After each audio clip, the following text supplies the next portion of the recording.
There's a project coming to the coast called the Big Wave Project, and I wanted to make sure that people knew about it. We have to have our comments into the Board of Supervisors by February 20th, so we don't have much time. But what I wanted to do is tell people a little bit about it. It's a project to benefit developmentally disabled adults. And so it would provide a residence and support for up to 50 DD adults. And then on a parcel next door, there'd be a commercial component which would provide income, jobs, training, and other things for the DD adults so that they would live on site, they could work on site, they wouldn't have to commute, and then there would be income coming in from other businesses that would locate there. Everything would be very green, solar power, recycled water, you know, kind of state-of-the-art green technology. And so let's go take a look at the project. I'm up on the bluff. In the background is the airport, and that is Airport Road. That's not too far away there. And then in between the Airport Road and the telephone poles are the parcels where the Big Wave project would be. The parcel to the right, kind of a triangular shaped parcel, that would be the Wellness Center. And the parcel to the left, the more rectangular space, would be the commercial office retail. And so while we're here, I want to talk a little bit of the context. Over here to our right is Princeton Harbor. And over here next to Princeton Harbor is kind of a warehouse manufacturing commercial light industrial section. Then we have, of course, the Big Wave parcel. Then on the other side of Big Wave is the mobile home park. On the Wellness Center over there, there's going to be 75,000 square feet of Wellness Center. On the commercial section, what is proposed is 225,000 square feet. And to get an idea of what that is, you know, you could just figure a regular house on a regular lot is 2,000 square feet, something like that, 1,500, 2,000 square feet. And so the Wellness Center alone would be 75,000 square feet. So that's a lot of houses. And the commercial center would be 225,000 square feet. So the whole project together is 300,000 square feet of space, of built space on the coast, which is the largest project we will see here in a long time. I'm standing at the edge of the Big Wave project. This is the commercial part of the project only, the business center, which would be retail and office space. And I wanted to give you an idea of how big this project is, what's the scale. And so in order to show the scale, I wanted to show you how we measure things on the mid-coast here. And this is a 10-foot longboard. So the top of that longboard is 10 feet.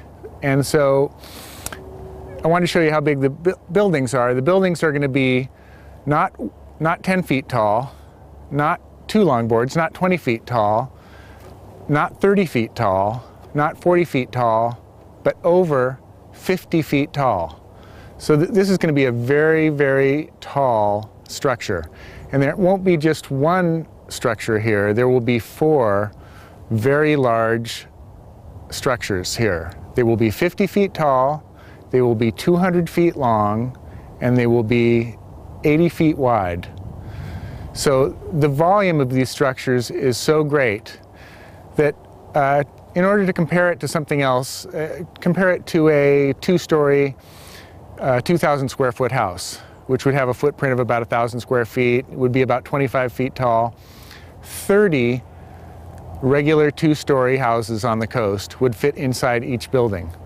So with the 4 buildings here, that would be the volume of 120 regular 2-story homes that would fit inside these buildings without sticking out at all. If you were siting any kind of residential community, it would be nice to site the residential community around residential services. There aren't any residential services here. There are no sidewalks, there are no bike paths, there are no stores. And so everything that you need for a residential community has to be brought here. And that's kind of one of the ideas of Big Wave, is that it would bring cafes and retail and office space right here to this area. So you'd be building a little city. One of the problems is, how does everybody get here? How do the customers get here? The community is on the other side of the airport, really, from this area. You can't get from Highway 1 to here without driving down Cypress Boulevard and down Airport Road here, or winding through Princeton Harbor. And so how much traffic would that be? How much traffic do we need to support a development that's this large? According to the environmental impact report, depending on how much is residential and how much is commercial, they're talking between 2,000 and 4,000 car trips a day coming right here, which would be down Cypress Avenue, right near Seal Cove. So the Seal Cove people would have to share that intersection with 4,000 more trips, or winding through Princeton Harbor. On the Mid-Coast, we don't really do a very good job of providing residential services, but in Half Moon Bay they do a much better job. This is a great example of low-income housing that is well sited. It's sited on Main Street, right down the street from retail. There's a medical clinic down the street, all kinds of shopping. This is another example of rational siting. Here's a coastside adult community center. It's not built yet, but it will be. It's right on Main Street, right down the street from all kinds of services, shopping, jobs, medical clinics. Everything is right here, so they don't have to bring all those things to this site. They take advantage of the symbiosis of being attached to a community. I think the Board of Supervisors really wants to know how the Mid-Coast people feel about this project. They want to know how we feel about the scale. Is it too big? It's 300,000 square feet of space, the whole project. And what about the traffic? You know, it's kind of back on a small little street. You can't get there from Highway 1 very easily. How is that going to impact the surrounding neighborhoods, the Princeton environment and the Seal Cove environment? There are 700 parking spaces in the retail and business park. And so if those are full, then that would be a lot of people that are leaving for lunchtime, that are commuting at commute hours. So that is going to change the traffic patterns on the coast pretty drastically. In terms of integration with the community, is this the best place to site this project?